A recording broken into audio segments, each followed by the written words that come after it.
Morning, everybody. Before I even say anything, I'd like to acknowledge the presence of Professor Zhang, the Vice-Chancellor of Hong Kong University. Please give him a very big hand. Vice-Chancellor, we're all here very grateful for your presence. I know in a day like this, there's a lot on your mind, a lot on your plate, and you still find the time to come and support this event. I always feel that we, as members of the community, the best thing we can do at a time like this is to act as normal as possible and live as normal a life as possible. We're not going to be disrupted. So I'm really happy to see all of you here, to be able to fill this room despite all the issues that we have here. And this is the way the community is going to go forward. So thank you very much, everybody. Okay, I'd like to really extend my very warm welcome to all of you to the 2019 Asia Global Dialogue. As you know, this is the AGI signature event every year. And for those of you who are joining us for the first time, the theme for AGI and the predecessor, the Fung Global Institute, has not changed from the founding, now close to 10 years ago. And that is, we feel that there are really major issues around the world, and these issues need to be looked at from an Asian perspective. And the more we're able to bring different Asian perspectives to frame these global issues, and there are only really a handful of global issues that everybody talks about, but the more we bring Asian perspectives, in the plural, to bear on this, the better off the world is, and the better off we are.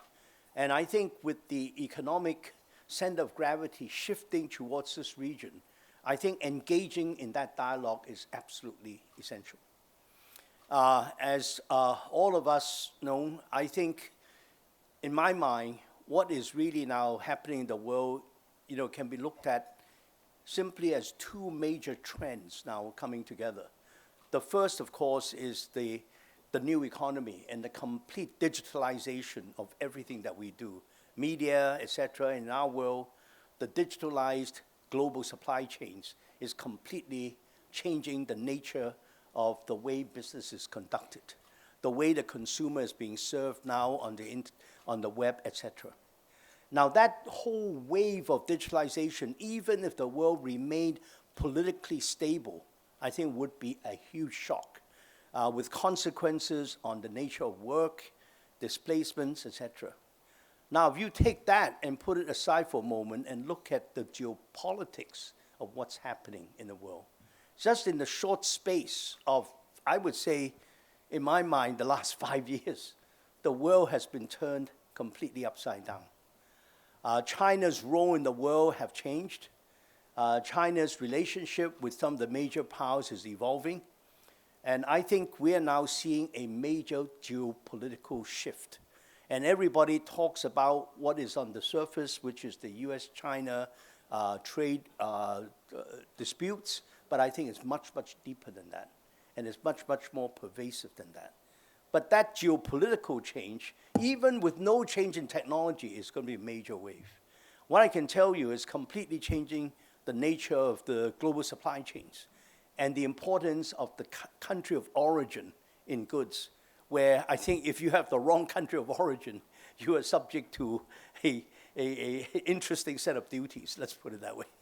And I think there's a wholesale redistribution of the global supply chains in a search to do the finishing of the whole process of production in the right country, so to speak. Now, when you put those two trends together, you have an interesting story.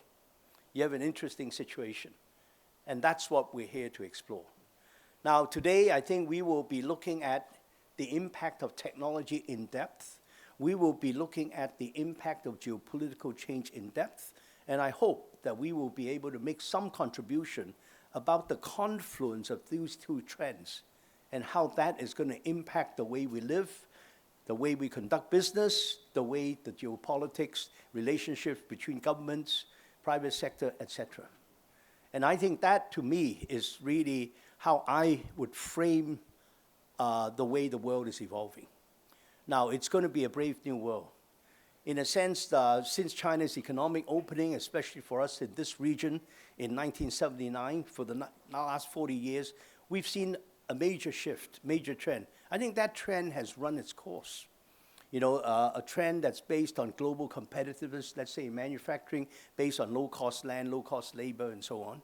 And the technology was completely different. Now we're on the threshold of a new era. And I'm looking forward to the next 40 years. And what is that new model for the business? What is that new society that we're going to be looking at? What is the role of social media in that new society? And frankly, you know, even in the business world, the power of the consumer and the shift between the power of the producer and the consumer is unimaginable. We used to say what we have is, you know, again, I'm giving a business view. It really was a product push idea. You invent stuff in the lab, you spend years perfecting it, then you do your trial products, then you do your trial markets, then you do 1 million pieces, and you sell it to the consumer using television, et cetera, right? It's a product push. Now I think, yeah, you're still trying to come up with new things and so on, but it's very much a demand pull. You've got to understand what the consumer wants, and there's a total fragmentation of that consumer market, and that confluence of forces completely changes the way the whole production cycle is in fact even conducted. And it's completely rearranged the global supply chains and redistribute the nature of work, etc. So this is really what we're here to explore. But in that exploration, I think it's very important for us to think in this brave new world, there are two major considerations that we must add to what we're going to conceptualize for the future. The first is the whole idea of sustainable growth and sustainability. You guys are more expert than I, but I think it's very important when we develop new models and new thinking that we take that very much into account. How do we do it in a way that's sustainable? I frankly don't believe that it's going to be costing more.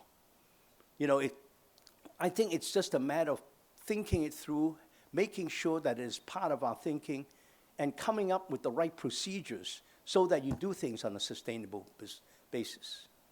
So I don't, I mean, there are experts in the audience that are, you know, really expert in climate change, etc. You know, but that's an important aspect. I don't need to elaborate. Now, the other important aspect, I think, is the whole idea of equitable growth. You know, it's the whole idea of the discrepancy between the rich and poor that is becoming an increasingly major problem. If you ask me, going forward in the next decades, I would identify that as the single most important social issue that we have to address. As an economist, I can criticize my own profession again. I think, you know, markets are not perfect. The fact that the aggregates go up, the averages go up, doesn't mean that all the distribution is fine. It's a distribution, and it's not just one part of the distribution. It's not just the left tail or even the right tail, and it's the whole distribution. And what you see in community after community, and unfortunately, we are now seeing this play out in Hong Kong, is really not the people below the poverty line. Frankly, we do a pretty good job. You know, we tackle that really hard, and we think that that solves the problem. It does not solve the problem. It is really the people above the poverty line, but at the low end of the working class. It's the working poor. And they're becoming an increasingly large percentage of our population. How we address that is the issue. So there is no such thing as a perfect market or just solving problems just by side payments, you know, taxing the rich and paying the poor. It's a lot more complex than that. And we need to manage the whole curve. So those are the issues that I think we need to look at as we now look at how the world evolves with these two mega trends of technology and geopolitics and how that interacts, but always coming up with what we view about the future with very much sustainable growth and equitable growth in mind. We have to develop models that are sustainable and equitable.